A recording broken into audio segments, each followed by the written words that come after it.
Bien, Monsieur le Ministre, mes chers collègues, je vous propose de commencer cette audition et de reprendre après notre période de suspension de travaux parlementaires, en commençant, bien entendu, en vous accueillant, Monsieur le Ministre, et en ayant une pensée pour les agents de l'administration pénitentiaire qui ont été ce matin tués ou blessés gravement dans le département de l'Eure alors qu'ils transportaient un détenu, en complément, bien entendu, de la minute de silence qu'on a pu faire lors des questions d'actualité au gouvernement.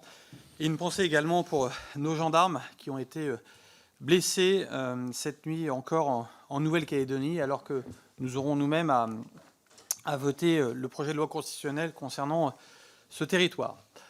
Voilà, ceci étant dit, Monsieur le Ministre, c'est avec beaucoup de plaisir, bien entendu, que nous vous accueillons à nouveau dans cette commission. Je crois que votre dernière audition remonte au 27 février, audition au cours de laquelle vous nous aviez dressé un panorama très complet des principaux dossiers stratégiques affectant la stabilité internationale. Mes chers collègues, je vous rassure, la prochaine audition aura lieu fin juin, donc le mois prochain, et sera l'occasion de faire à la fois un bilan de l'exécution de cette première annualité de LPM, mais également de tracer des perspectives en préparation des travaux budgétaires que nous aurons à conduire à l'automne, et notamment pour les 8 rapporteurs budgétaires.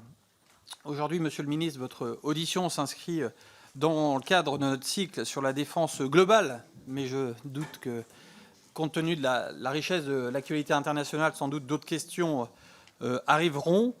Ce cycle nous a permis d'auditionner, bien entendu, des figures clés telles que le SGDSN, le directeur de l'IHEDN, le major général des armées demain, des figures bien connues de notre défense, mais également des acteurs plus rarement entendus par notre commission, tels que le ministre de l'Agriculture et de la Souveraineté alimentaire, les acteurs de la culture, les associations de jeunesse, et je vous ai remis d'ailleurs le rapport des 14 associations de jeunesse qui ont travaillé à ce sujet-là avec le DSNJ, et le secteur privé, les partenaires sociaux, ou même l'association des maires de France. Et ce cycle a même été l'occasion d'un échange en visioconférence avec 500 correspondants défense de l'ensemble du territoire national.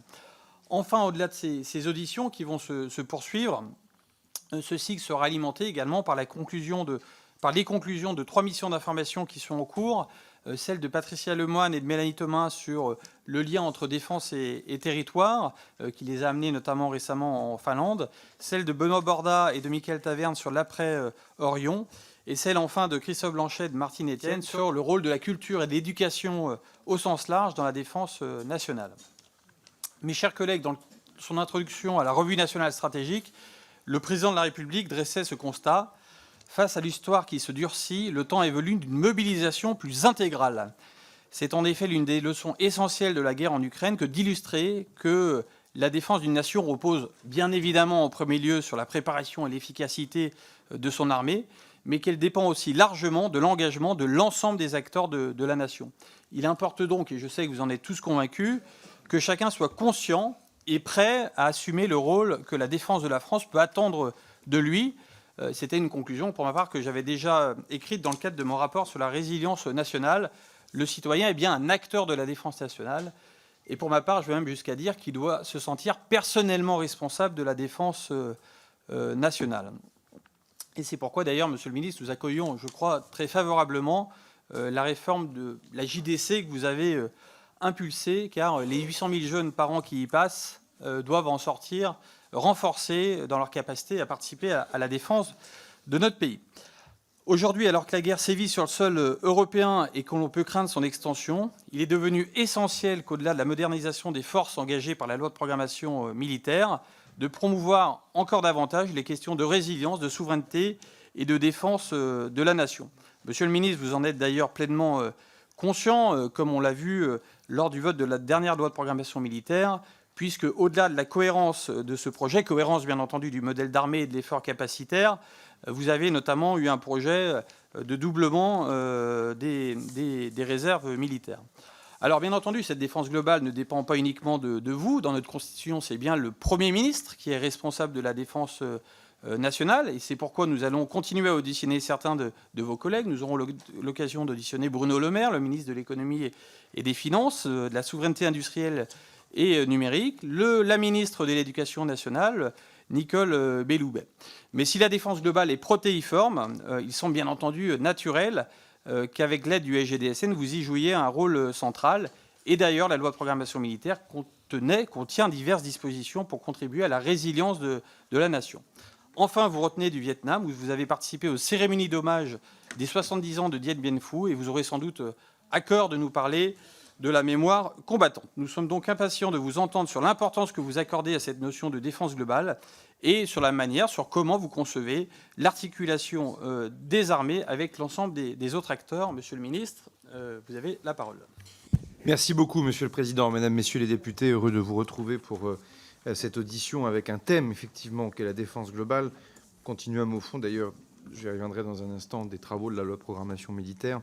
Mais comme vous l'avez dit, toute la défense nationale n'est pas militaire. Et d'ailleurs, les constituants l'ont largement précisé, effectivement, dans les attendus de la Constitution, y compris d'ailleurs dans les compétences, puisque le président de la République est chef des armées, mais comme vous l'avez dit, le Premier ministre et le gouvernement sont responsables de la défense nationale. Et donc l'acceptation de défense nationale, d'ailleurs, est beaucoup plus large. Et c'est d'ailleurs ainsi que le nom du ministère a pu évoluer, d'ailleurs, de par le temps. C'est parfois appelé ministère de la guerre, heureusement c'est derrière nous. Il s'est appelé ministère de la Défense. En ce moment, il s'appelle ministère des Armées, comme d'ailleurs ce fut le cas sous le début de la Ve République avec les ministres Pierre Guillaumat ou Pierre Messmer.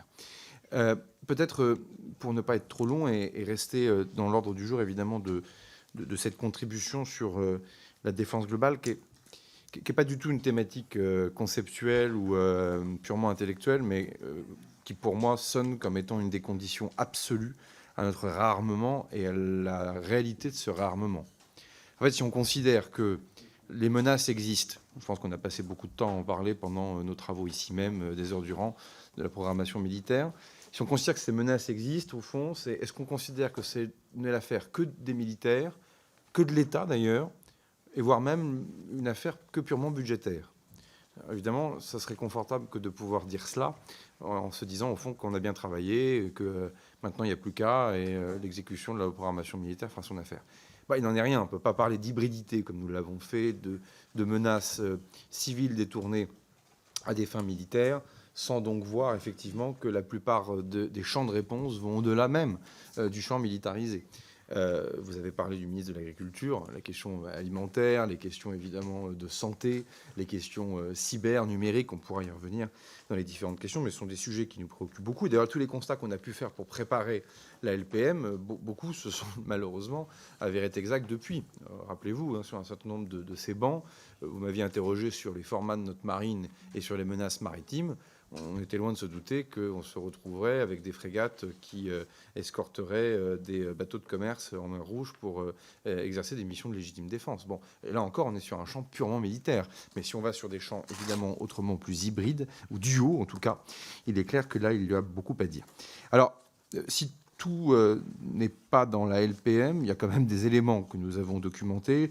J'y reviendrai sans doute après, mais l'économie de guerre, parce qu'au fond, derrière, c'est le rapport entre le ministère et le pays, la nation, et ses industries de défense. Et évidemment, ça va au-delà des seules industries de défense pures, parce que parfois, elles sont duales, ou parfois, évidemment, elles appellent des filières entières qui, elles, peuvent évidemment être civiles. La question des réserves, qui fait l'objet d'un traitement et d'un engagement important d'un certain nombre d'entre vous, ils se reconnaîtront, le député Blanchet en tout cas se reconnaîtra, mais qui appelle effectivement une relation nouvelle avec le corps social. Et pour cause, comme il n'y a plus la conscription, le rapport entre le corps social français et l'institution militaire, que ce soit pour le recrutement des réservistes, mais aussi d'ailleurs pour le recrutement des militaires d'active, il passe évidemment par d'autres voies, d'autres natures, puis le monde évolue, donc par définition, les techniques de recrutement aussi évoluent.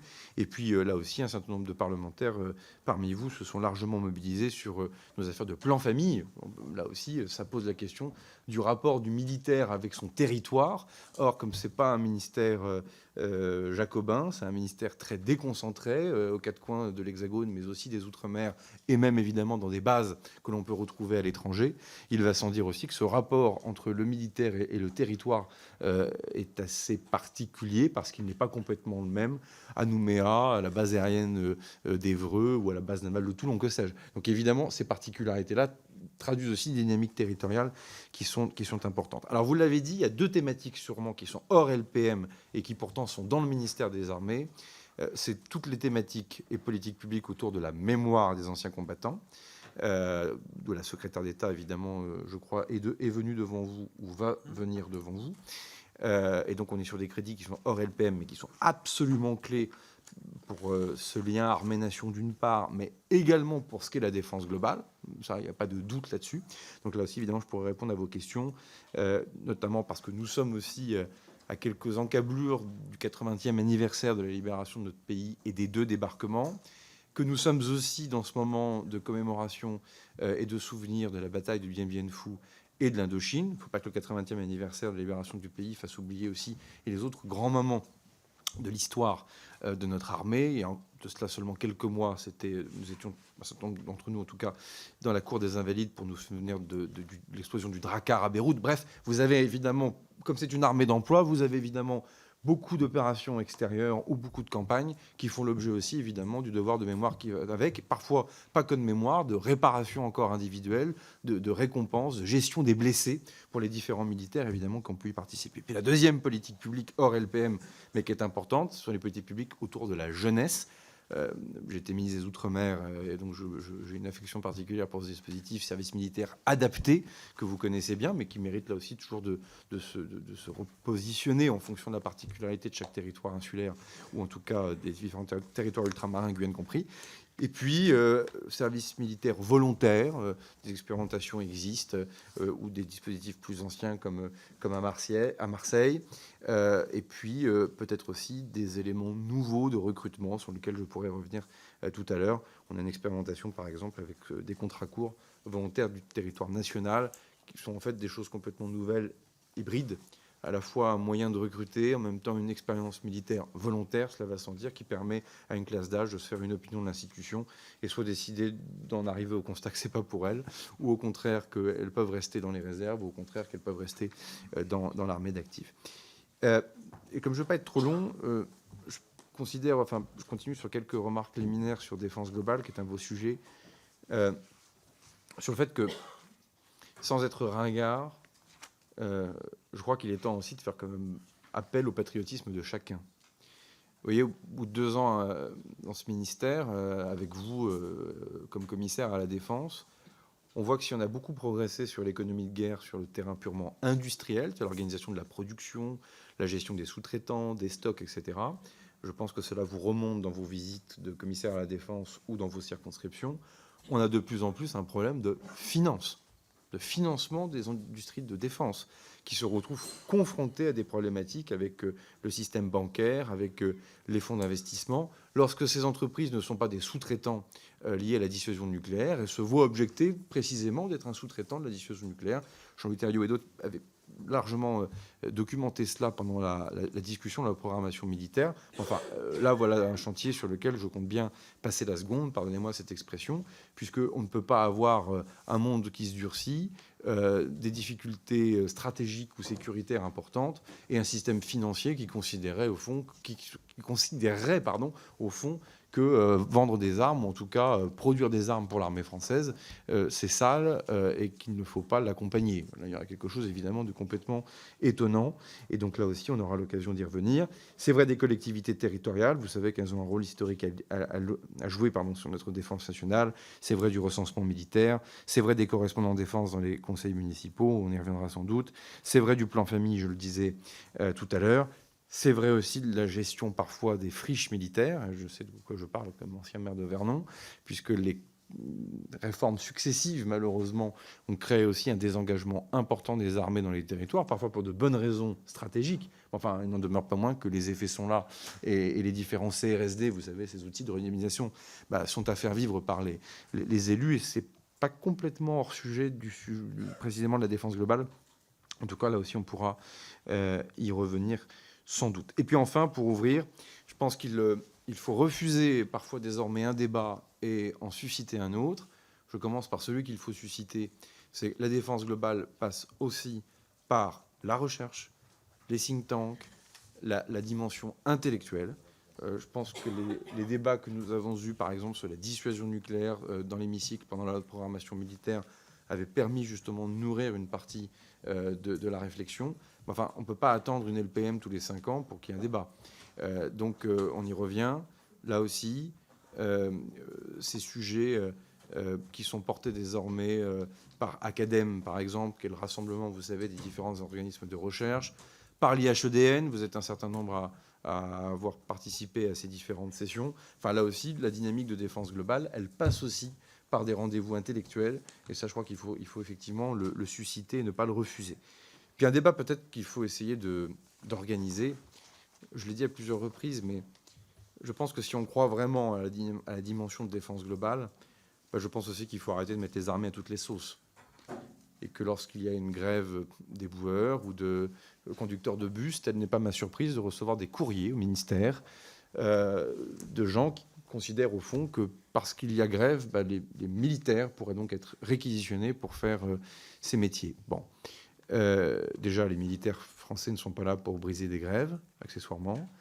Et accessoirement, si l'on croit vraiment que la menace existe, on croit aussi à la militarité. Si on croit à la militarité, on croit au fait que malheureusement le soldat ne refuse pas le danger et que l'exercice et la réussite de sa mission peut le mener à la mort, mais qu'accessoirement aussi il peut tuer sur ordre, puisque la militarité c'est de tuer sur ordre. Et si je le rappelle avec gravité, c'est parce que je trouve qu'il y a beaucoup trop de facilité dans le débat parfois médiatique à mettre au fond l'armée à toute forme de suppléance de services publics qui ne fonctionnerait peut-être pas comme on le souhaite. Mais en tant que tel, je note que personne ne veut envoyer quiconque faire la guerre à la place des militaires.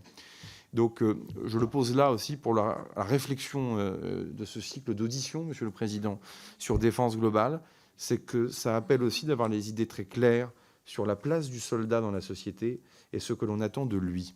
Et je pense que c'est un bon débat, quelle que soit notre sensibilité politique, dans cette commission de la défense, que la commission de la défense, par définition, elle a quand même ce rôle moteur aussi que d'aiguiller et nourrir le pays de sa réflexion, en tout cas de la réflexion stratégique que nous pouvons avoir tous ensemble, et que mettre les armées à toutes les sauces, par définition, n'est pas un bon moyen de faire vivre le débat sur la défense globale. Je me tiens à votre disposition pour répondre à vos questions.